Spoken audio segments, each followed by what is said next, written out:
The last sound of my first life was a click. The definitive click of my own front door as Michael, my husband, walked out. His shoulders were a silent monument to defeat. The ghost who drove him out wasn't spectral, she was flesh and blood, enthroned in my favorite armchair. Karen. His mother. Her verdict, not his, was the epitaph of our marriage: you were never enough. You never understood our family. The cancer that took me a year later felt almost merciful next to her slow, toxic drip of disdain. I expected nothingness. Not this, the antiseptic sting of pine, the scratch of a wool blanket, and the sight of a teenage girl I would know in any century. She stood with her back to me, arranging pencils on a desk with terrifying precision. Younger. So agonizingly young. Hair in a savage braid, shoulders wired tight under a plaid dress. But the profile, the sharp nose, the determined set of the jaw, was unmistakable. The future architect of my heartbreak. Cold panic flooded my veins. I died. Is this a hospital? An asylum? My gaze caught on a discarded newspaper. The date screamed back, September 12, 1968. 54 years passed. The year she turned 17. A memory, smooth and foreign, slid into my mind: Laura Jennings. Scholarship student. Orphan. Quiet. Arriving at Oak Ridge boarding school for girls. A blank slate. This was no afterlife. It was a reckoning. A desperate, cosmic rewrite. The purpose ignited in my chest like a new sun. Heal her. Stop the brokenness before it can set. Let's establish rules. Her voice was exactly as I remembered, clipped, cold, pre-disappointed. She didn't turn. Don't touch my things. Don't borrow my clothes. Keep your drama to yourself. I drew a shaky breath, the ghost of her future cruelties echoing in the sterile air. Your cooking is mediocre, Laura. That dress does nothing for your figure, Laura. I saw Michael flinch every time, trapped in the crossfire. Now, I was staring at the source. Not the monster, but the wound that would fester into one. Okay, I said, my voice softer than the silence demanded. I'm Laura. I make an excellent cup of tea, for when you don't get stressed. She finally glanced over her shoulder. Her eyes were the same piercing blue, but stripped of their decades of glacial frost. Just fiercely, profoundly guarded. I don't get stressed. Right, I murmured. Of course not. The first week was a silent siege. Karen Shaw was a citadel. I became an archaeologist of her soul, searching for the fault lines I knew ran deep. The abandonment. Her parents' scandalous divorce. The genteel poverty. Her father's dismissal, which I recalled from a rare, wine-softened confession in my other life. Art is for dreamers, Karen. We need practical people. The first crack appeared at 2 a.m. A sound tore me from sleep, a whimper, choked and desolate. Karen was thrashing in her sheets, face twisted, whispering, "Don't go, please don't leave." My heart clenched. This was the raw nerve. The core of it. I slid out of bed but didn't touch her. Karen, I said, gentle as a breath.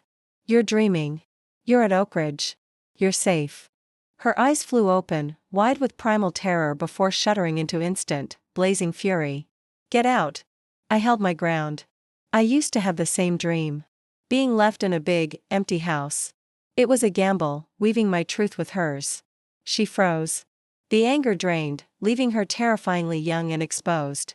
She didn't speak, just curled onto her side facing the wall, a single hitch in her breath the only surrender. I stayed awake until dawn, watching the square of moonlight pilgrimage across her blanket. The next morning, a small, elegant tin of shortbread sat precisely in the center of my desk. No note.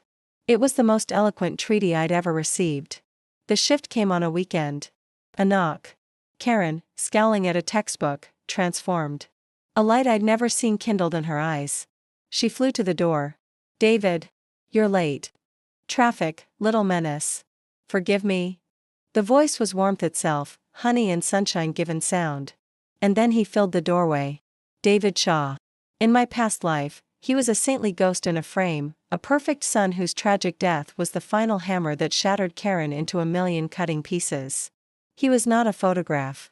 He was tall, with Karen's bright eyes, but where hers were fortifications, his were windows, kind, crinkled at the corners. His smile was effortless. I come bearing contraband, chocolate eclairs from Mazzina's. You're bribing me, Karen said, but she was smiling, a real, unguarded smile that transformed her. Is it working? He then looked at me, and his gaze was a physical warmth. You must be Laura.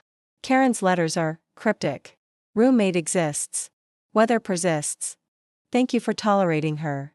Hey, she grumbled, shoving his arm. I couldn't speak. This was the pivot. The man whose loss created the monster.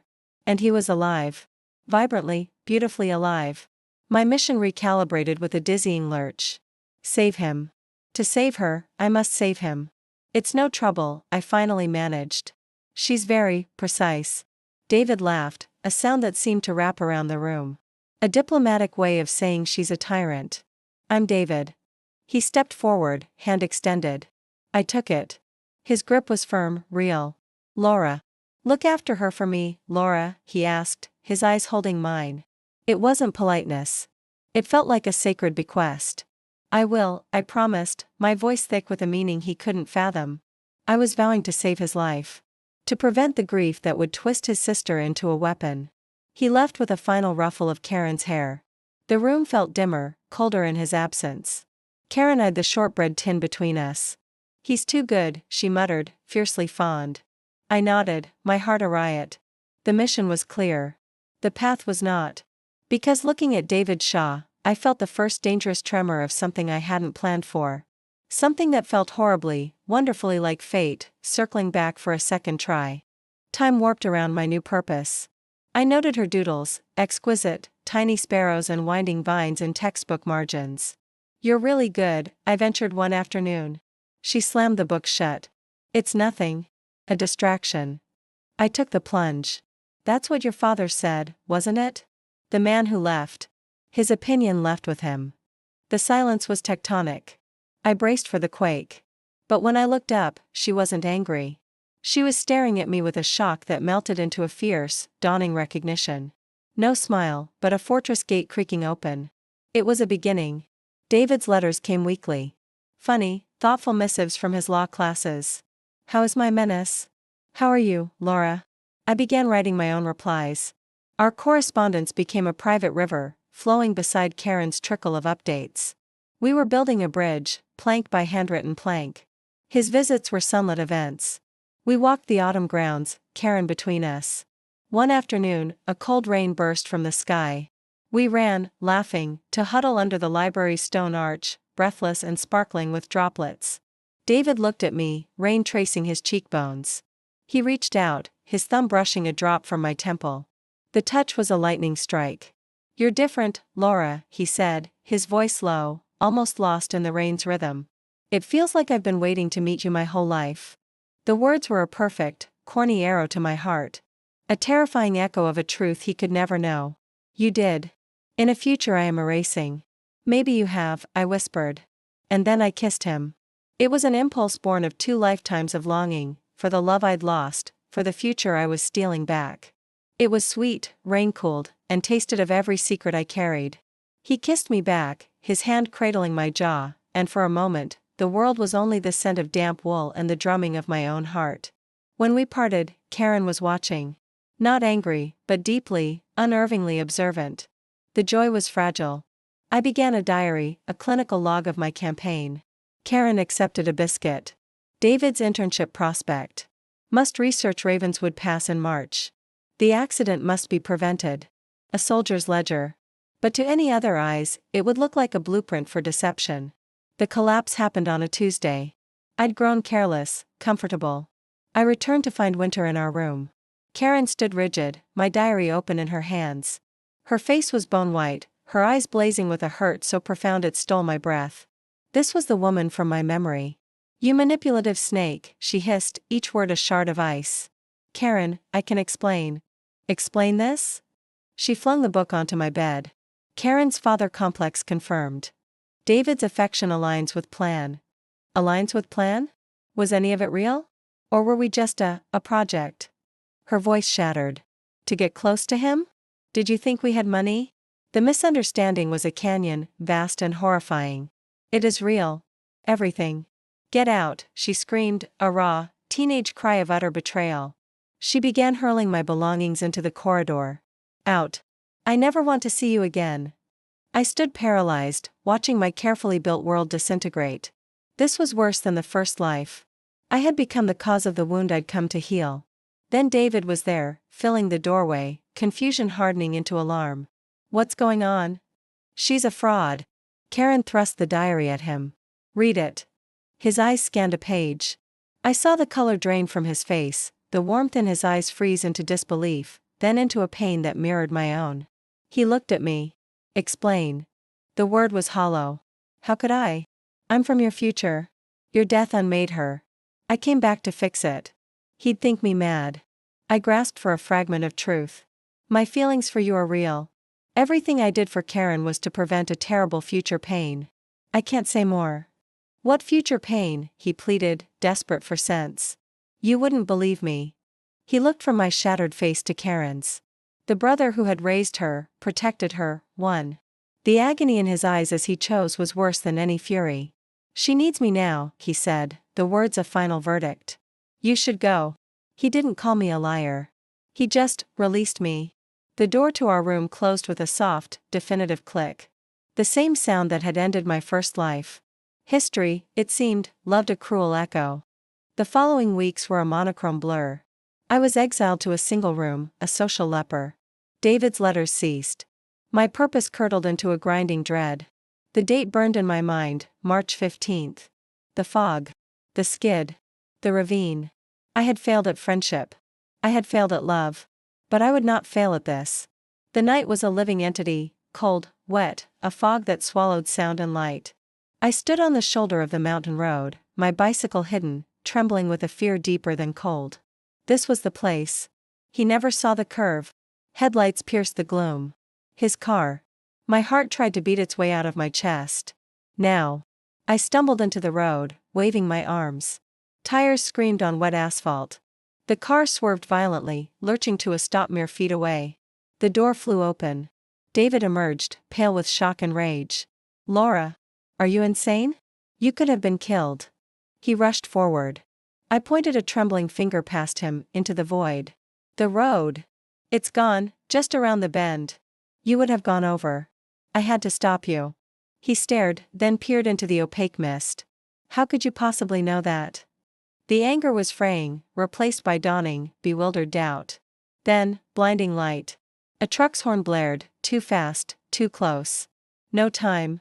I threw myself into him, shoving him backward toward the ditch. A searing impact grazed my side.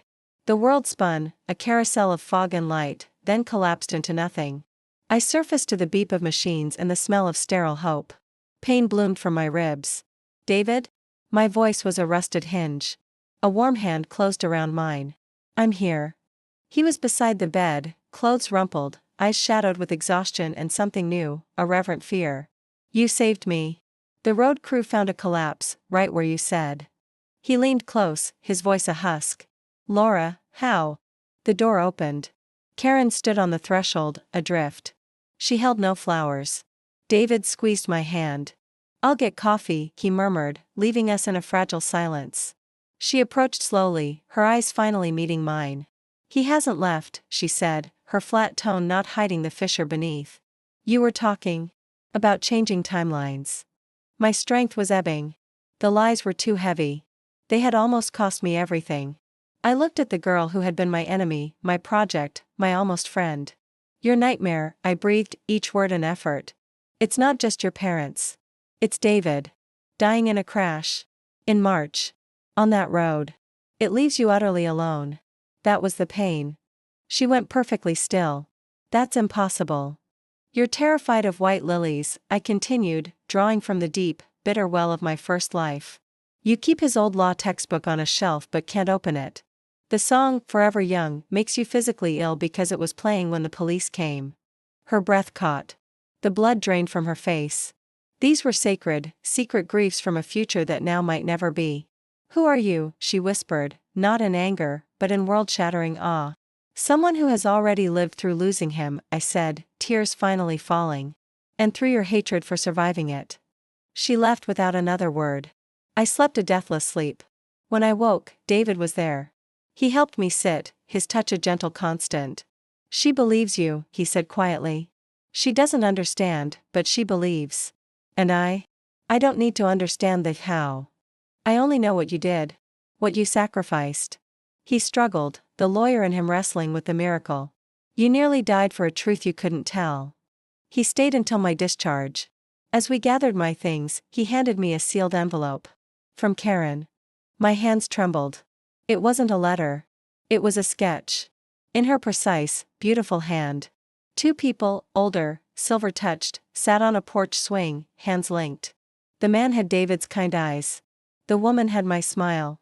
A future, rendered in soft graphite. Beneath it, her sharp script, a possible future. Don't ruin it. A note card lay behind it. I don't understand. I may never understand. But you knew the unknowable. You saved him. And you saw me, even when I was determined to be invisible. My brother is an idiot if he lets you go. K. I pressed the paper to my heart, weeping quiet, healing tears. David led me out into the timid spring sun. She gave me her heavily qualified endorsement, he said, a tentative smile on his lips. I love you, David, I said, the truth simple and unfettered at last. But I need to start fresh. With no past between us. He cupped my face, his thumb brushing away a tear as it once had brushed away rain. Then let's start fresh. Today. He took a small, formal step back, a playful light in his eyes. Hello. I'm David Shaw. I am eternally in debt to the brave, mysterious woman who saved my life. May I take you to dinner? I laughed, the sound light and new. Yes, I said. I believe you may.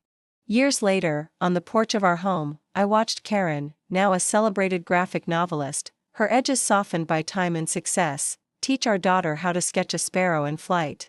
David settled beside me on the swing, his hand finding mine, his touch the surest anchor across 2 lifetimes. He followed my gaze, smiling. You healed her, you know. I leaned into him, watching them laugh, heads bent together. I thought of the click of a door in one life, and the gentle creak of the swing in another. No, I whispered, lifting our joined hands to my lips. We healed each other. And for the first time, in either of my lives, I knew it was the complete and perfect truth.